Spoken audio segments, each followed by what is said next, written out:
लोभ और मोह की वजह से दुख हो रहा था और इन्होंने कहा कि करीब 3 महीने लगे। यह बात मुझे समझ में आ गई। यद्यपि इनके साथ अन्याय हुआ था, गैर कानूनी उनकी ज़मीन पर कब्जा कर लिया गया था, लेकिन भीतर का वह मोह छूट जाने से कि ठीक, जो हुआ सो हुआ, जो गया सो गया। अब इसके लिए हमें अपने आगे का समय और खराब नहीं करना है। इन गुंडों से लड़ते हुए, कोर्ट कचहरी के चक्कर लगाते हुए अभी 75 लाख का नुकसान हुआ है, अब 1.5 करोड़ का नुकसान वकील करवा देंगे। जिंदगी भर चलता रहेगा और फाइनली कोर्ट से तो कुछ डिसीजन होता नहीं है। अंततः या तो समझौता करना पड़ता है अथवा गुंडागर्दी मारपीट से मामला तय होता है। जब हमारे पास स्पष्ट 2 मार्ग हो जाते हैं कि इनसे लड़ना है कि नहीं लड़ना है, तब एकदम से क्लियर हो जाता है और हम अपनी शांति का, आनंद का मार्ग चुन लेते हैं। वो 3 महीने में ये गुजरे होंगे बड़ी पीड़ा से, बड़ी तकलीफ से।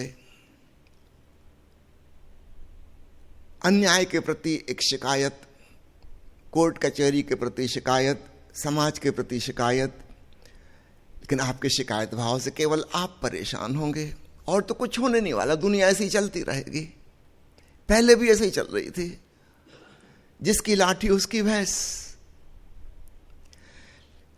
लेकिन जैसे ही स्वीकार भाव आया और लोभ समाप्त हुआ, ये निश्चिंत हो गए।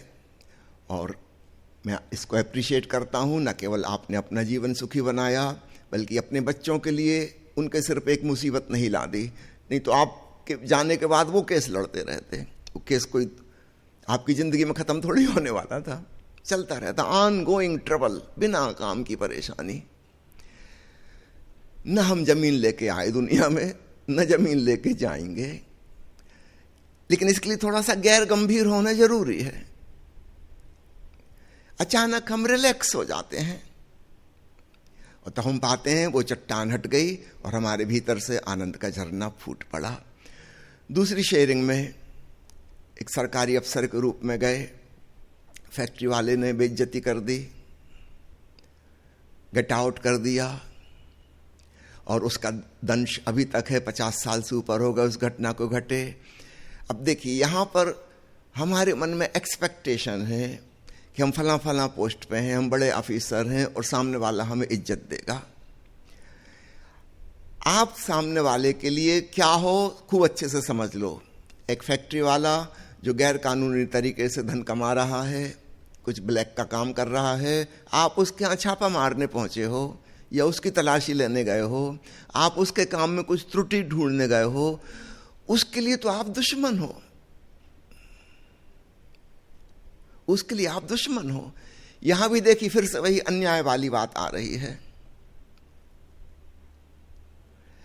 आपके मन में दंश है, हमारे मन में धारणा है कि जगत में न्याय होना चाहिए, ऐसी हमारी धारणा है।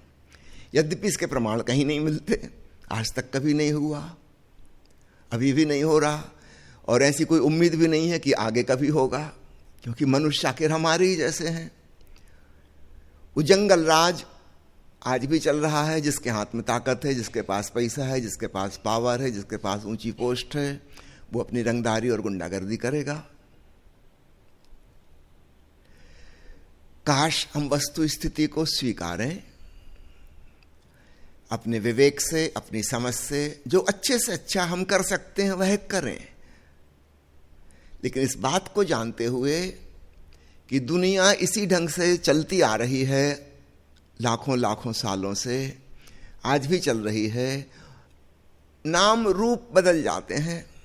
कभी राजा महाराजा थे, जमींदार थे, वो अत्याचार कर रहे थे, राजा महाराजा चले गए, नेता आ गए, राजनीति वो कर रहे हैं, उनके हाथ में ताकत है। जमींदार की जगह पूंजीपति आ गए, इंडस्ट्रियलिस्ट आ गए, नाम बदल गया, लेकिन कार्य प्रणाली वही की वही है।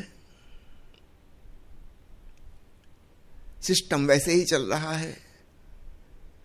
हो सकता भविष्य में फिर नाम बदल जाए। कम्युनिस्ट देशों में फिर नाम बदल गया था। पूंजीपति की जगह कम्युनिस्ट पार्टी के लोग आ गए। याद रखना, वर्गहीन समाज नहीं बना, वर्ग का नामकरण बदल गया। एक शासन करने वाला वर्ग और एक जिसके ऊपर शासन किया जा रहा है प्रजा। गरीब अमीर चले गए, राजा प्रजा चले गए, बात तो वही की वही रही। और जितनी तानाशाही फिर सोवियत रूस में हुई, चीन में हुई, इतनी तो राजा महाराजाओं के जमाने में नहीं होती थी। तो कोई आवाज ही नहीं उठा सकता। किसी ने मुंह खोला, अगले दिन वो व्यक्ति गायब, खत्म कर दिया जाएगा।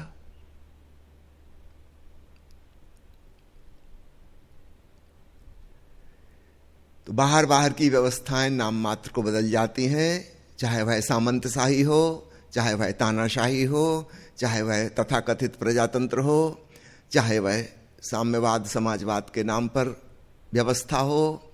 आज तक ऐसी कोई व्यवस्था नहीं बन सकी जहां पर न्याय संगत ढंग से चीजें हो सकें। एक कमजोर वर्ग है, एक शक्तिशाली वर्ग है, उनके नामकरण अलग अलग हो सकते हैं, पर ये दो वर्ग रहेंगे ही रहेंगे, भविष्य में भी होंगे।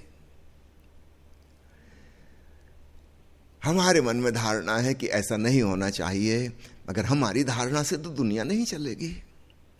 तो हम दुखी हो रहे हैं, हमारे मन में जो एक आदर्श धारणा है कि समाज ऐसा होना चाहिए, जरा गौर से टटोलना उस धारणा को। उसके सपोर्ट में कोई एविडेंस नहीं है, लेकिन एक आइडियल इमेज हमारे मन में है, हम उसको लिए लिए घूम रहे हैं और वैसा हमें नहीं मिलता। आए दिन हमारी धारणा टूटती है और हम दुखी होते हैं। अब हमारे हाथ में है हम उस धारणा को छोड़ें और जगत जैसा है उसे स्वीकार करें, तब हम पाएंगे वह दंश, वह दर्द समाप्त हो गया। यहां पूर्णिया से मित्र आए हुए हैं। शायद आपको पता हो पूर्णिया का नाम बिहार के उस जगह का क्यों पड़ा। भगवान बुद्ध के जमाने में यह सूखा क्षेत्र कहलाता था। बुद्ध का एक शिष्य पूर्ण काश्यप जब ज्ञान को उपलब्ध हो गया तो बुद्ध ने कहा कि अब तुम जाओ और मेरा संदेश लोगों तक पहुंचाओ। पूर्ण काश्यप ने कहा, जी भगवान, आपकी आज्ञा सिरोधारी है। बुद्ध ने पूछा, तुम कहां जाना चाहोगे? उसने कहा, मैं सूखा क्षेत्र में जाना चाहूंगा। उस सूखा का मतलब ही था बिल्कुल रूखे सूखे पाषाण हृदय लोग वहां रहते हैं, इसलिए उसका नाम सूखा पड़ गया था। बुद्ध ने कहा कि वह जगह खतरनाक है और कोई भी भिक्षु वहां जाना पसंद नहीं करता। वहां के लोग बहुत उपद्रवी हैं, बहुत दुष्ट किस्म के हैं, हिंसक वृत्ति के हैं। पूर्ण कश्यप ने कहा कि उन लोगों को जितनी जरूरत है आपके प्रेम और करुणा के संदेश की, शायद उतनी जरूरत किसी और को ना हो। जहां ज्यादा बीमारी है वहीं तो ज्यादा औषधि की आवश्यकता है, इसलिए मैं समझता हूं मेरा वहां जाना उचित है। बुद्ध ने कहा, ठीक, एक बात कहो, अगर उन लोगों ने तुम्हें अपमानजनक शब्द कहे, गालियां दी, तो तुम्हें कैसा लगेगा? पूर्ण काश्यप ने कहा कि मुझे बड़ी खुशी होगी कि चलो सिर्फ गालियां ही दे रहे हैं, फिजिकल रूप से मारपीट नहीं कर रहे, हिंसा नहीं कर रहे, इतने ही बहुत है। दुष्ट लोग हैं, कुछ भी कर सकते थे। बुद्ध ने कहा, दूसरा मेरा सवाल है, मान लो उन्होंने शारीरिक रूप से तुमको मारा पीटा, हिंसा की, तब तुम्हारे हृदय में क्या भाव होगा? पूर्ण काश्यप मुस्कुराया और उसने कहा कि भगवान, आप क्यों मुझसे पूछते हैं? आपको भली भांति पता है, मैं उन लोगों को धन्यवाद दूंगा, अस्तित्व के प्रति अनुग्रह से भरूंगा कि चलो बस मारपीट के छोड़ दिया, 2-4 घूंसे थप्पड़ लगाए, कोई जान तो नहीं ले ली, इतना ही बहुत है। अरे हिंसक आदमी कुछ भी कर सकते थे, जान भी ले सकते थे। बुद्ध ने कहा, पूर्ण कश्यप आखिरी सवाल, मान लो उन्होंने तुम्हारे प्राण ही हर लिए, फिर? पूर्ण कश्यप ने कहा कि मरते क्षण में मैं बहुत धन्यवाद भाव से भरा हुआ विदा होऊंगा। चलो अच्छा हुआ, अगर मैं लंबे समय जीवित रहता, पता नहीं मूर्छा के किन्हीं क्षणों में मुझसे कुछ गलत कर्म हो जाते, कर्म बंध लग जाते। अच्छा हुआ इन्होंने जीवन ही समाप्त कर दिया, कोई भूल चूक की संभावना ना बची, उनको धन्यवाद देकर विदा होऊंगा। बुद्ध ने पूर्ण कश्यप को आशीर्वाद दिया, कहा कि तुम जाओ, अब कोई खतरा नहीं, तुम्हारी शांति, तुम्हारे भीतर का आनंद कोई भी भग्न नहीं कर सकता, कोई परिस्थिति तुम्हारी मनस्थिति को, भावदशा को डामाडोल नहीं कर सकती। पूर्ण कश्यप उस इलाके में गया, बाद में फिर उसी जगह का नाम इसलिए पूर्णिया पड़ गया। और मैं समझता हूं पूर्ण कश्यप ने जो काम किया वहां पर, उसके खूब सत्परिणाम आए। तो प्यारे मित्रों, इस बात का स्मरण रखिएगा, किसी ने अपमान किया कि थप्पड़ मार दिया, उसको हम दंश की भांति भी ले सकते हैं और हम दूसरे ढंग से भी देख सकते हैं कि चलो अच्छा ही किया, एक थप्पड़ ही तो मारा ना।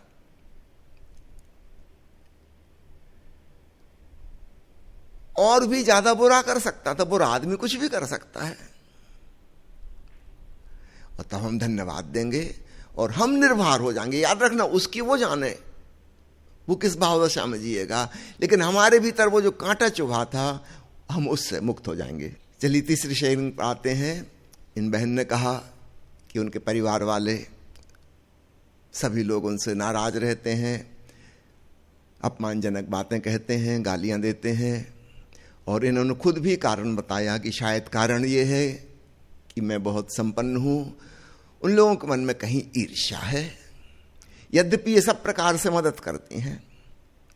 अब इस बात को थोड़ा समझना, यह बात अक्सर अमीर लोगों के साथ घटित होती है। उनके जो बहुत निकट के अपने हैं, नाते रिश्तेदार हैं, परिवार के लोग हैं, बहुत प्रिय मित्र हैं, वे सब लोग उनसे चिढ़ते हैं, यद्यपि मदद भी उनसे मांगते हैं, वे लोग मदद करते भी हैं। अब देखना कहां पे चीज चोट खाती है। जैसे पिछली घटना में आपको समझ में आ गया कि सरकारी अफसर जब इंडस्ट्रियलिस्ट के पास जाता है, वह उसको शत्रु की भांति देखेगा, ये उसका कुछ नुकसान करने आया है, इसलिए वो दुर्व्यवहार करेगा। अब इस घटना को समझें। कोई व्यक्ति बहुत अमीर हो गया और वो अपने नाते रिश्तेदारों की यथासंभव सहायता भी करता है, लेकिन फिर भी कोई उसके पक्ष में नहीं होता। क्यों? क्योंकि जब आप किसी को कुछ देते हैं, वह व्यक्ति अपमानित महसूस करता है। ऊपर ऊपर सब है, आपको धन्यवाद भी देगा, तारीफ भी करेगा, लेकिन भीतर भीतर उसको बड़ी चोट लगती है। जो आप सड़क से गुजरते हैं और एक भिखारी को जो गिड़गिड़ा रहा है, आप उसको 10 रुपए का नोट देते हैं, वो आपके लिए दुआ करता है, पर याद रखना ये ऊपर ऊपर की बात है दुआ। भीतर उसके जो भाव उठ रहा है वो कुछ ऐसा है कि भगवान करे एक दिन ऐसा आए कि ये आदमी सड़क पे बैठा हो, गिड़गिड़ा रहा हो, मैं इसके हाथ में 10 रुपए का नहीं 100 रुपए का नोट फेंक के जाऊं। अपने आप को क्या समझता है? लुटेरा, शोषणकर्ता। उसकी नजर में आप दाता नहीं हो, आप लुटेरा हो, आपने समाज को लूटा है, शोषण किया है, एक्सप्लॉइटर हो, तब जाके आप धनवान हुए हो। कुछ चालाकी की है, कुछ बदमाशी की है, टैक्स की चोरी की है, ब्लैक मनी कमाई है, सरकार को धोखा दिया है, पता नहीं कितने अपराधों की लिस्ट आपके ऊपर है। भीतर भीतर वो ये जानता है, ऊपर से कह रहा है कि खुश रहो, लंबी उम्र जियो, ये ऊपर ऊपर की बात है। भीतर उसको बड़ी चोट लगी कि आज वो भिखमंगे की हालत में है और आप बड़े दाता बन गए, दानी बन के स्वर्ग जाएंगे। ये उसकी पूरी कोशिश है कि आपको नरक में भेजे।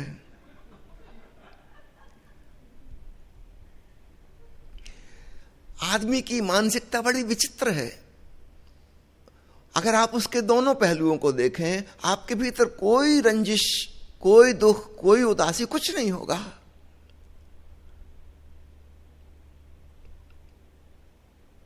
ये बिल्कुल सहज स्वाभाविक है। आपके परिवार के लोग जो कर रहे हैं बिल्कुल ठीक कर रहे हैं। उनकी मनस्थिति को समझो। एक बार एक बहुत संपन्न व्यक्ति ने कुछ ऐसी शिकायत ओशो से की, न जाने मेरे दूर दूर के नाते रिश्तेदार जिन सबको मैंने अमीर बना दिया है, वो क्यों मेरे शत्रु हैं। सब पीठ पीछे मेरी बुराई करते हैं। वो सब पता लग जाती कहीं ना कहीं से। कोई भी मेरा अपना नहीं। कितनी हैरानी की बात है। और दूर दूर के रिश्तेदारों को भी मैंने बहुत अमीर बना दिया है। और ये बात जग जाहिर थी, बिल्कुल स्पष्ट थी कि जो भी व्यक्ति उनके परिवार से संबंधित हुआ, वह आदमी चंद वर्षों में ही बहुत बड़ा अमीर बन गया। बड़े कारखाने उसके खुल गए।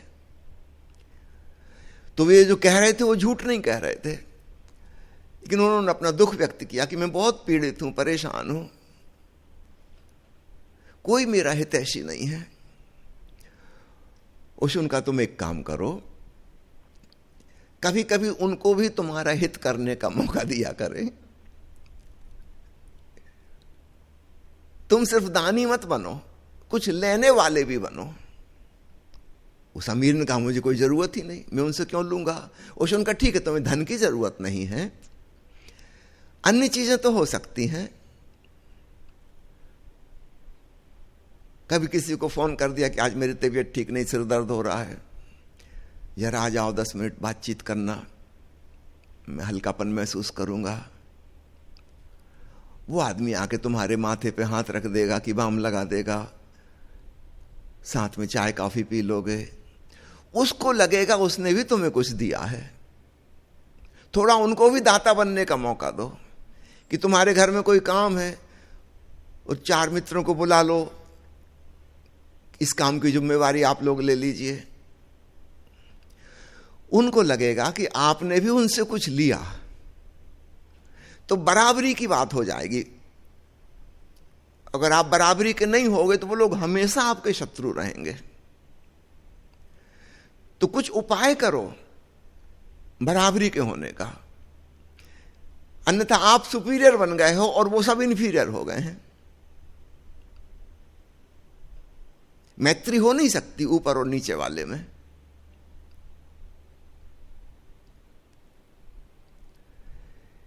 इस बात को समझिए। जब हम किसी को देते हैं तो खूब अच्छे से याद रखना, अगर दो तो इस भांति दो कि पता ना चले किसने दिया। इसलिए आपको पता है गुप्त दान की बड़ी महिमा शास्त्रों में कही गई है, क्योंकि ये बताने में भी,